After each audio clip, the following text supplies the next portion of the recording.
How to use quick share on your Samsung Galaxy A54. And when you're using the quick share feature, you can only use this sort of quick share feature option to another Samsung phone that has quick share. Okay, let's get started.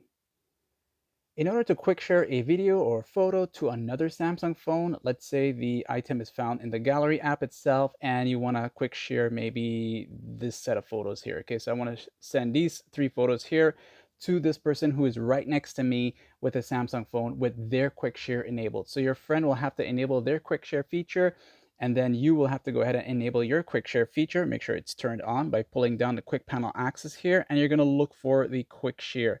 Make sure that's set, and you can choose to have it set as either it's going to be contacts only or anyone nearby. So if you haven't added that person next to you as a friend or a contact, then just set it to anyone nearby and you can come back and change these settings at any given time.